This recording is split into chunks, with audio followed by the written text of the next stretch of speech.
rajin amat pagi-pagi masih ngebersihin aja. Ya, equipment kita harus bersih terus bang. Namanya Nih, buat kopi masih orang. cukup nih buat anda hari ini. Insya Allah stok aman Masih bang, cukup ya? aman. Gue kalau ngomong kopi gue inget almarhum bokap gue. Bapak almarhum juga. Bokap lu udah meninggal juga? Iya sama. Wotos, kita anak yatim. Aduh. Berarti ya. Tapi inget gak sih kalau ngomong-ngomong kalau orang tua tuh, karena papa saya tuh suka banget kopi. Oh gitu. Kasih sayang orang tua. Iya. Lu gimana rasanya dulu? Wah luar biasa banget. Ya Pokoknya kan? orang tua mah istilahnya nggak ada batasnya lah.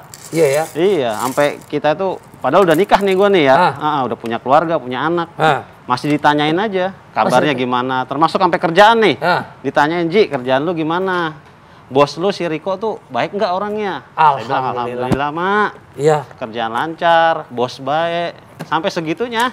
Peduli ya orang tua. Iya. Makanya ada suka istilah pernah denger gak lo? Katanya kasih orang tua sepanjang masa, kasih anak kadang-kadang sepanjang galah. Nah, pendek banget kita. Iya. Kadang kita aja, kadang kita aja malah banyakan orang tua nanyain kita daripada kita nanyain orang tua. Betul. Ini sadar. Kalau lagi bener lu baik lu ya. Kayak orang bener lu. Sekali-kali lurus lah. Makanya. Sekarang berarti tinggal ibu. Iya, tinggal ibu nih. Sama kita tinggal ibu ya. Makanya kita bersyukur lah. Kita rambut orang tua kita. Surga kita itu. Iya. Ya? Usaha berkah laris. Amin. Berkat doanya mereka juga. Assalamualaikum warahmatullahi wabarakatuh. Waalaikumsalam warahmatullahi wabarakatuh. Toraja lagi. Stok aman pokoknya Toraja. Apa kabar Pak Ustadz? Baik, alhamdulillah. Lama nggak bertemu. Silakan duduk di mana? Sini. Sini Ustadz. Aduh, ini pengunjung setia nih tempat kita ini. Kemana aja sih lagi keliling kota Indonesia? Sibuk dakwah. Sibuk ya? Iya. Alhamdulillah dakwah. Allah telah menakdirkan saya sebagai aktivis dakwah. Alhamdulillah. Maka harus menyampaikan pesan-pesan agama dari Sabang sampai Merauke. Wih, pas banget sih. Gunung kan kudaki, lautan ku seberangi, masjid kau lewati. Jangan dong kalau masjid sholat. Kita ngebahas tentang kasih sayang orang tua, Pak Ustadz. Kadang-kadang kan kita sebagai anak, kadang-kadang suka amit-amit ya, jangan sampai durhaka, kualat, suka bikin sedih. Nah, Pak Ustadz gimana tuh? Dalam Al-Quran ada 3 perintah Allah yang sifatnya serangkai. Artinya tidaklah sah perintah yang satu apabila perintah rangkaiannya tidak ditunaikan. 3 perintah serangkai itu yang pertama, atiullaha wa atiur rasul. Taatlah kepada Allah dan taatlah kepada Rasulnya. Taat kepada Allah tapi mengkhianati Rasul, taatnya kepada Allah sia-sia. Pun sebaliknya, taat kepada Rasul, tapi mengkhianati Allah, taatnya kepada Rasul, bubar. Yang kedua, aqimis shalah wa atus zakat. Dirikan sholat, tunaikan zakat. Orang yang mendirikan sholat, tapi mengabaikan zakat, maka sholatnya akan tertolak. Demikian sebaliknya, orang yang membayar zakatnya, tapi tidak mendirikan sholat, zakatnya pun akan sia-sia. Oke, jadi saling-saling. Perintah serangkai yang ketiga, anis kurli wali daika. Artinya bersyukur engkau kepada Allah, tapi jangan lupa bersyukur pula kepada kedua orang tuamu. Maksudnya gimana tuh Pak Ustadz? Orang yang taat beribadah kepada Allah, sholatnya lengkap, puasanya cukup, hajinya mabrur, tapi mengabaikan pembinaan dan penyantunan kepada orang tua, dia durhaka kepada orang tuanya, maka semua taatnya kepada Allah akan sia-sia. Oh, sebegitunya ya diatur Dan sebaliknya juga, orang yang memuliakan orang tuanya, tapi menserikatkan Allah, maka taatnya kepada orang tua, amal-amal kebaikannya kepada orang tua akan sia-sia. Tetapi percayalah, tidak ada orang yang memuliakan orang tuanya tidak percaya kepada Allah. Oh begitu. Yang banyak dia percaya kepada Allah tapi mendurhakai orang tuanya. Ya kan? Ada banyak kita lihat sholat, ngaku Islam, jelis taklim, tapi ibunya dia sengsarakan. Durhaka kualat juga ya. Nggak berkah ya Mas ya. Makanya orang yang mau mendapati ridha Allah, muliakan orang tua. Itulah sebabnya Allah Subhanahu wa taala mengabadikan sebuah ayat yang sangat mewajibkan kita berbuat baik kepada orang tua. Apa itu? Imma yablughanna indakal kibra ahaduhuma au kilahuma fala takullahuma uf wala tanharhuma wa kullahuma qaulan karima. Ayat ini menjelaskan apabila apabila orang tuamu sudah uzur, sudah tua, lalu dia berada dalam pemeliharaanmu, anggap kata tinggal di rumah, serumah dengan kamu, maka berlakukanlah dengan sebaik-baiknya. Janganlah kamu berkata ah kepadanya. Coba bayangkan, Al-Quran mengatakan jangan kau berkata ah. Kadang-kadang Riko, saja. Tolong Riko tuh beliin buah pisang. Males sama mama. Wala tanharhuma wa kullahuma qaulan karima. Berkata-katalah dengan qaulan karima, kata-kata yang mulia. Kalaupun misalnya kan ada anak zaman now nih lagi rame misalnya, orang tuanya itu mungkin keliru lah, mungkin miskomunikasi, salah gitu. Itu pun bukan pembenaran anak ngasih taunya yang tidak benar ya Pak Ustadz ya. Mesti ngasih taunya mesti dengan tetap baik ya, tetap santun. Itu yang disebut tadi qaulan karima, kata-kata yang mulia. Allah tidak memakai diksi kata-kata yang sopan. Baik atau sopan itu enggak? Kata-kata yang mulia. Sopan menurut barangkali orang Sulawesi, belum tentu sopan menurut adat orang Jawa. Kasar menurut orang Jawa, belum tentu kasar menurut budaya orang Papua. Misal seperti itu kan, itu budaya. Sopan santun itu seperti. Tapi Al-Quran memakai kata kalimat yang mulia. Mulia itu akhlak. Akhlak itu ukurannya agama. Lalu bagaimana sesungguhnya perintah-perintah agama terhadap memuliakan orang tua? Satu di antaranya, jangan berkata ah. Coba bayangkan Mas Riko, ah saja dilarang. Apalagi sampai meneteskan air mata orang tua. Aduh, enggak deh. Ngomong tau nggak boleh, ngomongnya lagi. Kan nggak dosa kalau salah, gitu. Tapi kadang-kadang Pak Ustadz, orang tua itu sayang sama anaknya. Kadang-kadang suka berlebihan. Kalau bahasa Belandanya dianggapnya lebay. Kadang suka berlebihan gitu. Dan itu membuat kadang-kadang ada seorang anak nih, risih banget sih mama, papa. Contoh kasus, mana contoh kasusnya? Contoh, kamu pulang jam berapa nanti malam? Jam 7, jam 8. Kamu hati-hati loh. Kamu pakai jaket itu udah malam habis isak jam 7. Kamu mesti begini. Pulang sama siapa? Ya ilah mama sama si Anu, si A. Berlebihan banget gitu. Jadi anak ngerasa, kayak nggak percaya banget sih gitu. Jadi risih. Kayak gitu gimana? Ketika berpikir seperti itu, yakinlah bahwa pikiranmu sudah dikuasai setan. Tapi kalau dia membawa kepada sesuatu positif, dia tidak akan risih banget. Maka dia akan berkata, subhanallah, begitu sayangnya ibu saya kepadaku. Saya sudah sarjana, sudah kerja, sudah dewasa. Masih juga saya diperlakukan seolah anak kecil. Begitu cintanya ibu bapak saya kepada saya. Itulah fitrahnya. Maka ketika ada sesuatu, kok ibu saya begini, itu bisikan setan. Padahal niat ibu kita kan tulus. Begitu sayangnya orang tua kepada kita. Maka itulah sebabnya para pakar pendidikan anak mengatakan, seorang anak tidak pernah dewasa di mata ibunya. Maka ketika kita sedewasa apapun, secerdas apapun, sekaya apapun, apa yang kita mau lakukan izin sama orang tua. Minta izin. Saya sampai sekarang mau beli tanah, mau kemana, saya izin sama orang tua. Bukan pemberitahuan. Izin sama orang tua. Untuk apa? Saya bukan izin mau misal, Mak, saya mau beli tanah nih. Ibu saya pasti bilang, kau lebih tahu dari saya. Kenapa lagi kau tanya sama saya? Kenapa saya tanya ibu saya? Bukan saya cari pendapatnya. Tapi saya cari ridanya ibu saya. Ketika ibu saya sudah rida, maka Allah pasti rida kepadaku. Ridallah fi ridal walidain, suktillah fi suktil walidain. Bayangkan kalau ibu saya dari kecil mengurus saya, tiba-tiba saya punya rumah, punya tanah, punya apa, tanpa pemberitahuan ibu.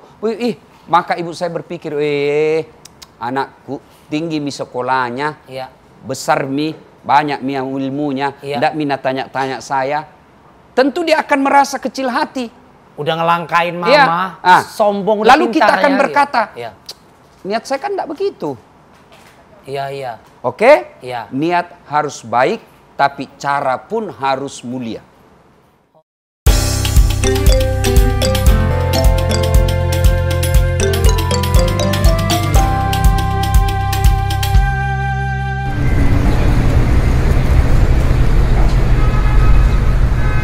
Ustadz, ini sambil menikmati kopi saja. Fauzi, ini enak ya? Wah, tanpa gula aja. Saya tidak original. mungkin ke sini tiap hari kalau tidak enak.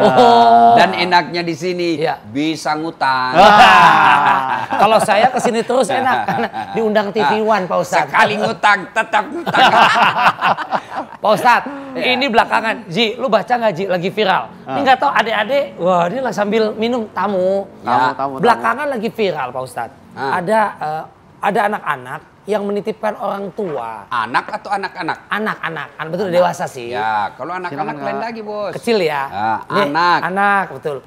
Menitipkan orang tuanya dalam pengasuhan, misalnya kayak ada panti jompo.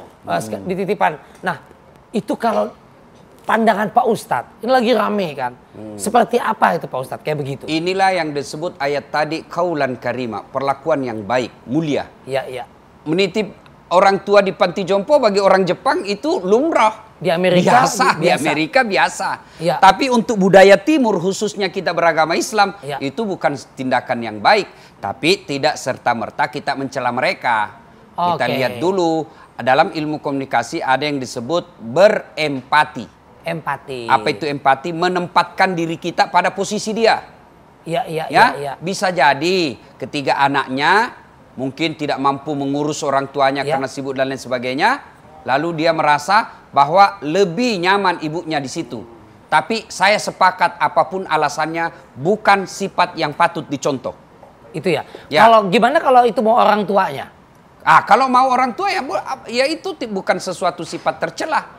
Kadang-kadang kan gini, ya udah sekarang papa atau mama yang suka yang bahagia, kami mampu menjaga mama, nggak ada masalah di rumah juga aman. Cuma dia cari teman untuk bicara. Dan di sana juga ditengokin. Kalau itu permintaan orang tuanya, enggak masalah. Enggak masalah. Tapi kita sebagai anak tetap wajib mendatangi dia. Iya. Jangan sampai orang tua sudah mentang-mentang, sudahlah saya titip aja. Betul tidak dosa, tapi kau tidak dapat amal. Bedakan tidak dapat dosa dengan tidak dapat amal. Itu berbeda ya? Ya, kalian ini menitip karena permintaan orang tua, dia tidak berdosa. Tapi dia tidak dapat amal. Bukankah amal itulah yang banyak membuat orang bisa masuk surga? Pak Ustadz, sebentar Pak Ustadz, ada tamu Pak Ustadz. Nah, layani dulu Pak Ustadz. Ya silakan itunya. Pesan apa? Loh, kenal. Kamu di sini? Pakai masker. Ini siapa? Aduh, Susana nih. Ya ampun. Gak ada yang lebih bagus lagi selain Susana. Intan artis itu. Intan Erlita ya? Iya. Boleh buka nggak? Ini aku buka nggak apa-apa ya? Boleh buka masker. Insya Allah. Dulu nih remajanya model ini sekarang. Sekarang ibunya model gitu ya. Dulu model Pak Ustadz. Psikiater ya? Psikolog tuh, gue lupa tuh. Psikolog. Silakan pesan kopi dulu. Iya, udah tadi udah pesan Hazelnut ya. Nanti diantar ya. Ayo, yuk langsung aja duduk. Ayo Bapak, aku langsung gabung. Kita nonton bioskop aja. Salah. Ustadz maaf nih, silakan kenalin Pak Ustadz. Pak Ustadz, saya Intan. Saya suka ngajak nonton. Ini seorang psikolog Pak Ustadz. Cocok banget sambil nunggu kopi. Kita itu loh Tan, ngebahas bukan fenomena. Ada anak muda lah di Indonesia mungkin udah ada geser ini yang menitipkan ada orang tua ke panti jompo. Yang lagi viral itu. Lagi dibahas sama Pak Ustadz kita. Jadi di kopi ini ngobrol perihal iman. Mulut enak, otak seger, sehat. Iman tambah. Iman tambah. Gimana kalau menurut Mbak Intan? Tentang anak tadi tuh. Soal anak tadi yang menitipkan kan seorang psikolog nih. Iya. Tapi sebenarnya kan sekarang kan kayaknya kalau viral mungkin nanti Pak Ustadz bisa jelasin dari sisi yang agamanya kali ya. Kan sekarang kan kalau kita lihat kayak semua tuh nyalahin anaknya ya. Anaknya, iya betul. Sepertinya kesannya seperti itu. Ya, tapi kan sebenarnya kalau di psikologi itu anak itu kan melihat, mendengar dan meniru. Iya. Gitu kan. Kayak empati, terus bagaimana dia mengajarkan kasih sayang, itu kan ditanamkannya dari kecil ya. Betul. Karena kalau logikanya gini, kalau anak yang full kasih sayang, kayaknya nggak akan pernah setega itu sih. Gitu. Jadi pola asuhnya, justru aku malah penasaran pola asuh waktu kecilnya gimana nih? Kok sampai 3 orang anaknya bulat loh sepakat naruh orang tuanya ibunya di sana. Bukan misalnya nih yang satu nggak sepakat, yang ini sepakat. Berarti kan ada yang ingin mempertahankan. Ini bulat absolut. Ini bulat gitu. Jadi artinya aku penasaran justru ini pola asuhnya dulu gimana nih? Kok sampai anaknya nggak mau mengurusi orang tuanya? Terlepas dari sebenarnya itu juga nggak bener ya naruh orang tua ke ke panti jompo gitu kalau di Indonesia karena masih aneh kan kalau di kita kan gitu kultur kan. ketimuran kita, culture kita orang Indonesia itu kan kayaknya sama orang tua itu kan memang sampai akhir hayat kan harusnya dirawat, kan gitu. Tiba-tiba kalau misalnya ada yang dengan alasan dia nggak mau ngurus kan kayaknya itu kayak agak aneh gitu ya. Jadi kayaknya masih jadi berita. Cuma kalau aku penasaran dengan pola asuh dulunya gitu. Malah ingin flashback, pengen menilik. Ya, makanya saya waktu pertama kali melihat berita itu, maka yang ada di benak saya ini abnormal. Ini tidak lazim. Pasti ada yang aneh. Maka saya mengambil sisi lain. Kalau sisi yang lain kan semua menyalahkan anaknya. Saya ngambil sisi yang ada sisi lain, orang tua gagal mendidik anak. Karena sebagaimanapun susahnya anak, kalau kita berhasil mendidiknya, tidak mungkin anak mau menitip ke panti jompo. Mau sesusah apapun. Mau sesusah apapun. Apa? Kalau dia itulah sebabnya doa kepada orang tua, coba dengar lafaznya. Allahumma gfirli, ya Allah ampuni dosaku, wali walidayya, kedua orang tuaku, warhamhuma kama robbayani saghira. Artinya, ya Allah sayangi orang tuaku sebagaimana, ada kutip, sebagaimana dia menyayangi aku.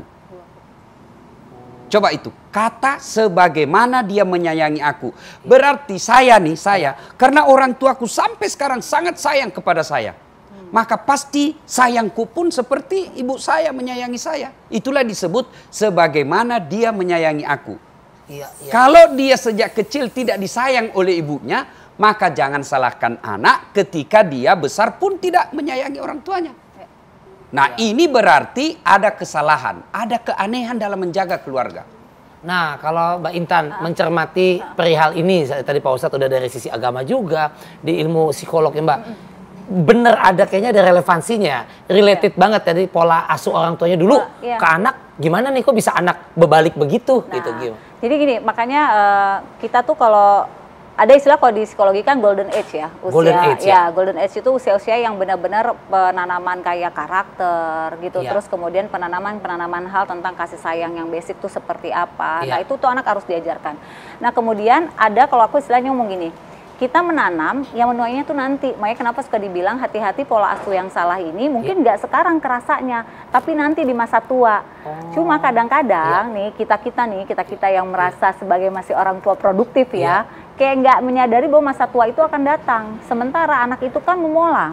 Jadi merekam misalnya gini, oh kalau saya salah, saya dipukul. Maka kalau saya ada orang salah ya saya pukul aja. Makanya ada kan anak memukul orang tua, ya kan? Tapi ketika ada case-nya dibilang anaknya salah. Ya memang anaknya salah, tapi anak ini pasti ada contohnya. Meniru. Iya, dia meniru. Makanya kita harus hati-hati ketika kita punya anak.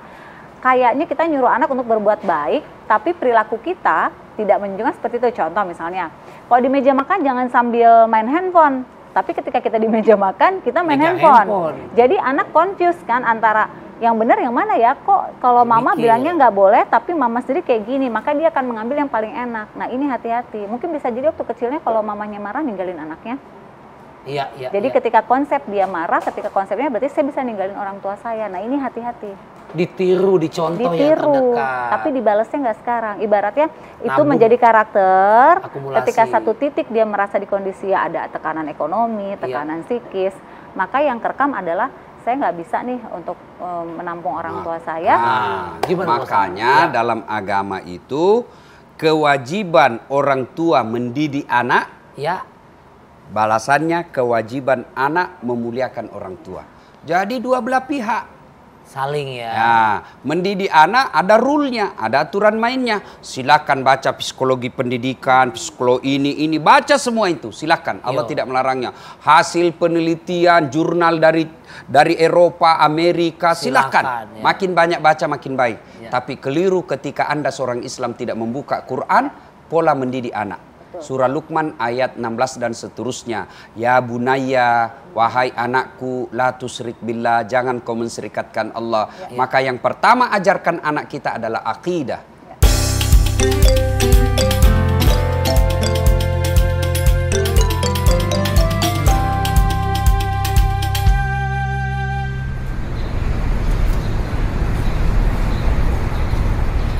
Nah, Intan, Ini kalau kita bicara tadi soal anak, orang tua, kalau Mbak Intan sendiri sekarang putranya berapa?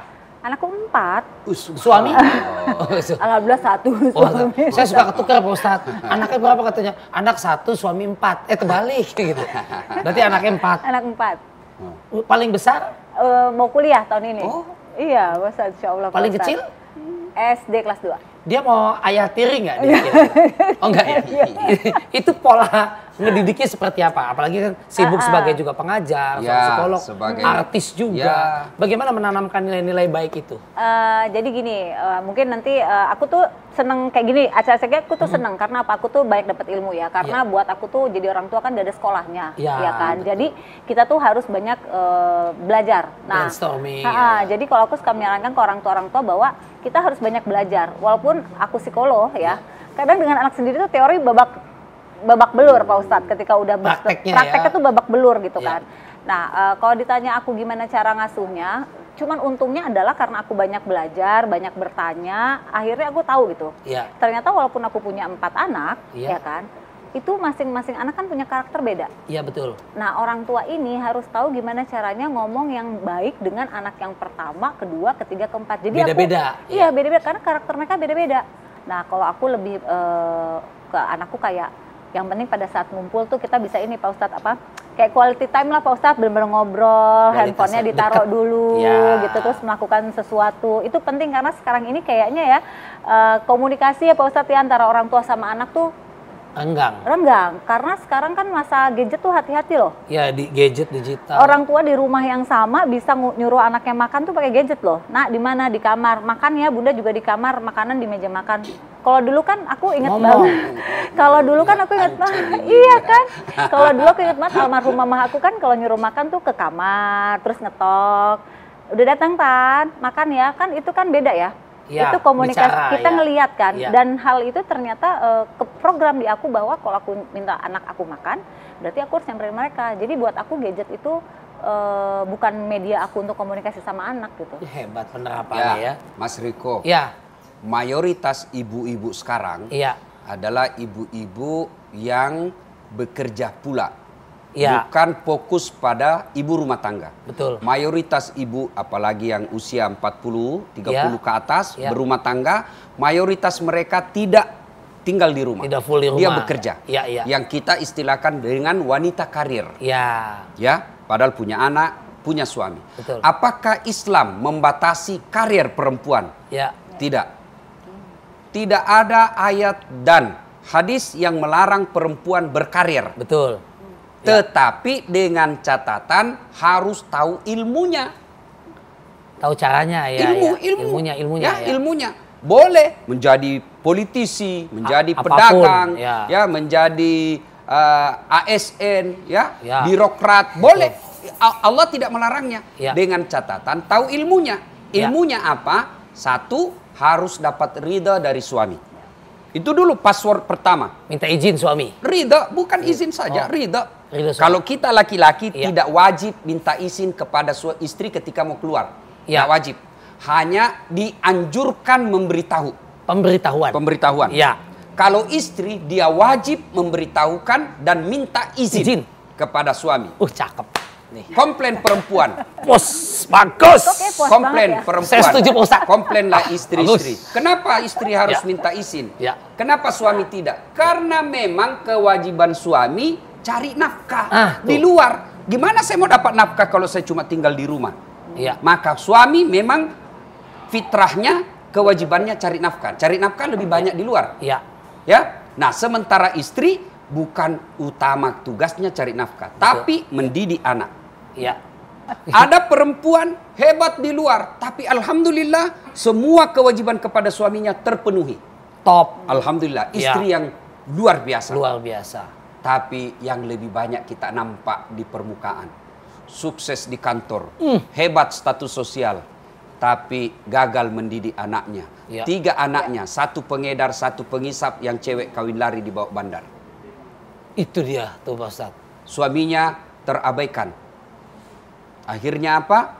Sukses karir, sengsara di rumah tangga. Begitu usia senja, tidak dihargai sama anaknya. Dan sering kita melihat ada orang tua sukses dihormati di kantor, dibukakan pintu mobil ketika dia turun. Sampai di rumahnya dimaki-maki sama anaknya masih SMP, bahkan dilempar sama piring oleh anaknya. Itu bukan kesuksesan seorang istri. Maka saya kadang-kala merenung, apa masalah perempuan kita sekarang?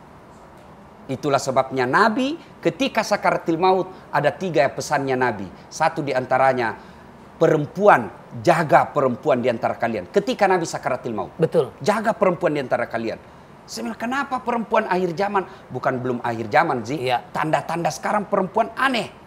Ibu-ibu kita dulu, Mbak Intan kan, ibu-ibunya kan dulu nggak ada sekolah, ibu-ibu kita dulu penghasilannya tidak jelas, rumahnya pun kadang-kala tidak mewah, tapi 10 anaknya bisa sukses. Jadi semua. Jadi. Sekarang kok anak cuman 1, gaji suami besar, rumah mewah, pembantu ada, babysitternya ada, tukang cucinya ada, penjaga kebunnya ada, sopirnya ada. 1 anaknya nggak bisa diurus. Ada apa ini? Nah, ketika usia senja, anak pun mengabaikan orang tuanya. Dan mata kepala saya menyaksikan ada orang meninggal bapaknya, ibunya panik mengurus jenazahnya. Dia telepon saya, Ustadz tolong bantu saya. Mana anak-anakmu? Sibuk semua Ustadz. Saya telepon anaknya yang sibuk, dia pengusaha di Samarinda. Daeng, meninggal ini bapakmu. Gimana, ditunggu atau tidak? Apa katanya? Ya sudahlah Ustadz, sudah lama memang sakit itu bapakku. Biar saya pulang tidak berubah keadaan. Semua biaya pemakaman, pengurusan jenazah saya transfer saja. Apalagi dia ini yang begini jangan salahkan anak kata. Ini hasil produksi ibu-ibu yang sibuk. Ada begitu. Dari sisi psikologi juga sama Mbak Intan ya? Sama. Ini miris sih. Kalau menurut aku sih ini miris ya. Kalau misalnya ini nggak segera diperbaiki. Ini kan sebenarnya generasi yang sekarang ya Pak Ustadz ya. Generasi yang sekarang nih yang udah mulai jadi kuliah gitu segala macam kan udah kelihatan nih. Nah kalau ini nggak dibenahi nih sama anak-anak generasi kita. Ini lulus nanti adabnya nggak ada. Kalau kita mah bahasanya tata krama lah ya, nggak ada tata kramanya. Karena udah mulai kelihatan dulu kita pamit cium tangan orang tua kan. Assalamualaikum gitu ya, Bun ya berangkat. Sekarang kan Bun pergi ya, Assalamualaikum gitu. Kalau dulu kan betul-betul cium tangan, kita gini. Sekarang anak-anak nggak cium tangan. Dari jauh. Dapat tanya Bapak. Sekarang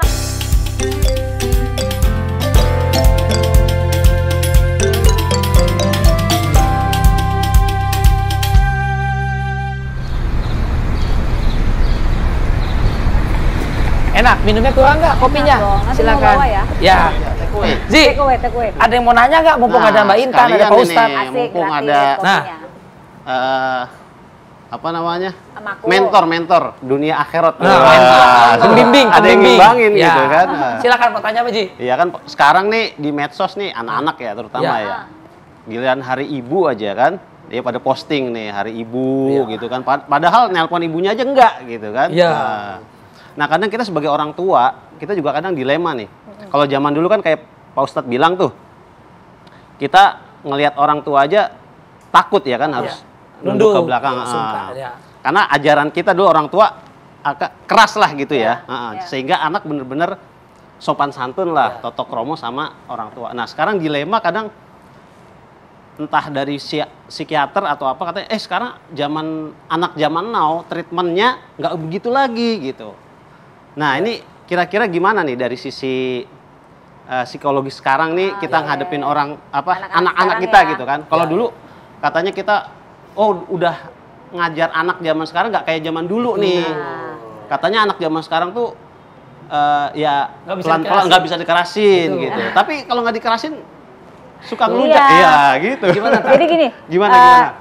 Jadi aku pernah, mungkin Pak Ustadz, benar nggak Pak Ustadz, dari Ali bin Abi Thalib yang mengatakan didiklah anakmu sesuai dengan zamannya, benar kan? Nah, pegangan aku itu.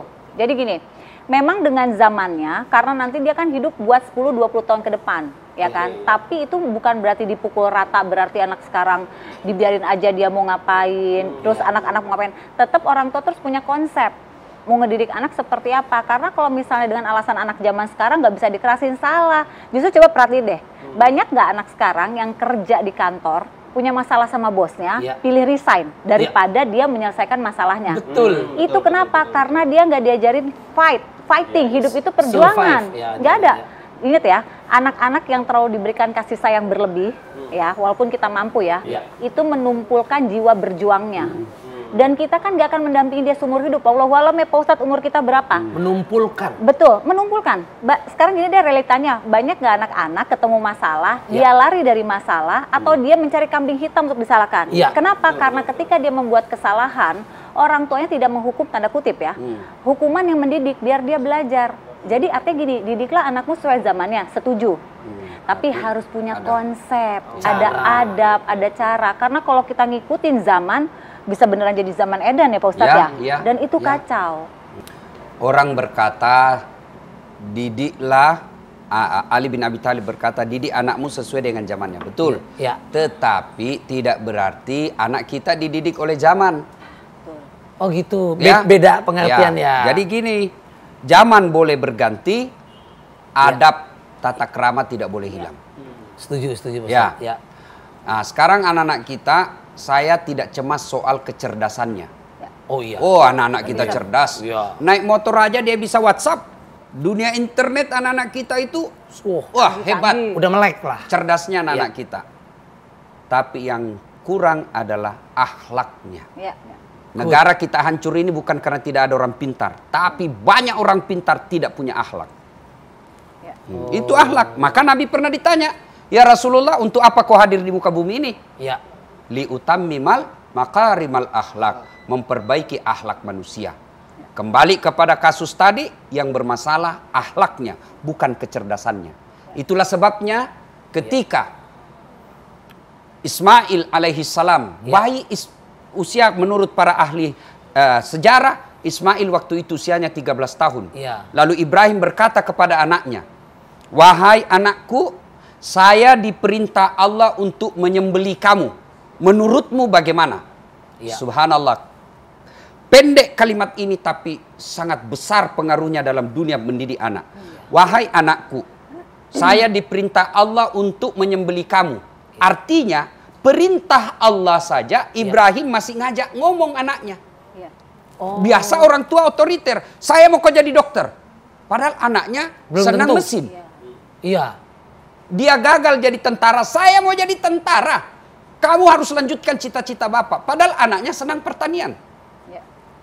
Itu makanya diajarkan Quran. Wahai bunaya, anakku, saya diperintah Allah. Diperintah Allah. Ini sudah perintah. Langsung. Masih ngajak anaknya ngomong. Berarti bapaknya sangat arif dan bijaksana dalam mendidik anaknya. Coba lihat Nabi, cara mendidik anaknya. Kata Nabi, usia 7 tahun ajar anakmu sholat. Betul. Sholat dulu. Jadi ibu kalau mau melihat anak sukses, lihat deh sholatnya. Sholatnya lihat. Biarkan dia terlambat bangun, tapi jangan sampai dia tinggalkan sholatnya. Biarkan dia terlambat datang sekolah, yang penting dia tetap sholat subuh.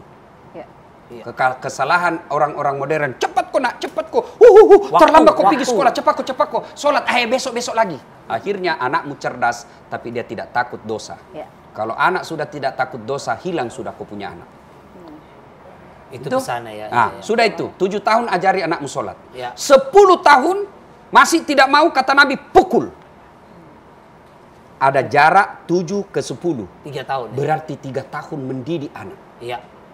Tidak cukup sampai 10 tahun. Belajar dari Nuh alaihi salam.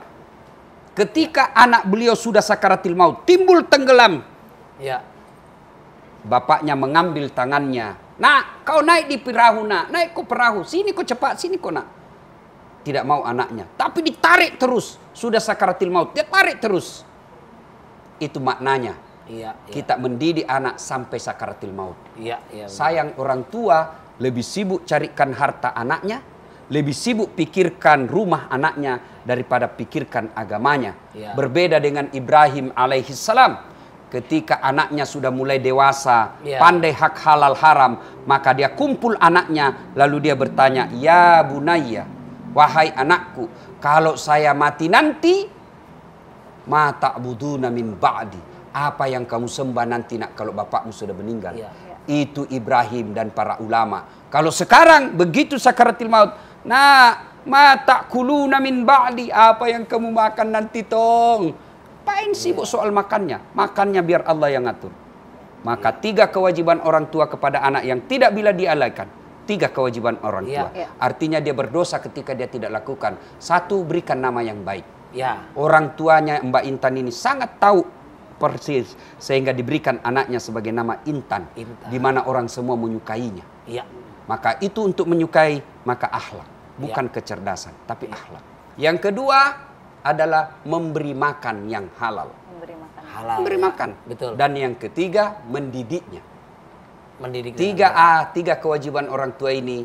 Orang terlalu sibuk cari makan. Memberi nama sangat gampang. Tapi yang dilalaikan banyak adalah mendidiknya. Padahal soal memberi makan, carilah orang di Indonesia ini yang mati karena kelaparan. Dihitung jari.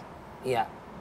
Ya? Sulit ditemui. Sulit. Ya. Apalagi budaya kita orang timur. Ya. Malu orang Islam. Haram hukumnya saya hidup kalau tetangga saya menderita. Ya. Dan saya biarkan. Itu prinsip Islam. Ya. Tidak mungkin ada tetangga kita kelaparan. Tapi yang banyak mati kita lihat anak muda tabrakan, bikin konten, pak, ngepreng. Apanya yang salah? Bukan makannya, tapi apa? Mendidiknya. Maka kewajiban orang tua untuk menghindari kejadian-kejadian yang tidak manusiawi dan sangat beradab adalah mendidiknya. Silahkan didik anak dengan catatan jangan melalaikan Al-Quran sebagai hudan, petunjuk bagi kita orang Islam. Dzalikal kitabu la raiba fihi hudan lil muttaqin. Petunjuk bagi orang-orang yang mantap banget. Masya Allah, ini ilmunya langsung banyak banget didapat nih. Damai ya kita ya. Wah, nah, Pak Ustadz, kalau buat kita semua ya Fauzi ya, buat teman-teman di pengunjung kafe kita juga banyak. Jadi kalau ditarik kesimpulan mungkin tentang obrolan kita hari ini, seperti apa Pak Ustadz? Jadi anak, adab, ilmu, akhlak, silakan Pak Ustadz. Ya, salah satu nikmat yang Allah berikan dalam rumah tangga adalah anak. Ya. Itulah sebabnya semua orang ketika ketemu lama berpisah dengan kawannya, 10 tahun baru ketemu dengan kawannya, maka dia akan bertanya, berapa mi anakmu?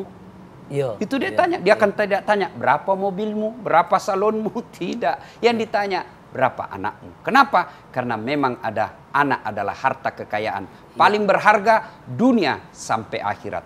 Tetapi ingat, anak menurut Al-Quran adalah cobaan.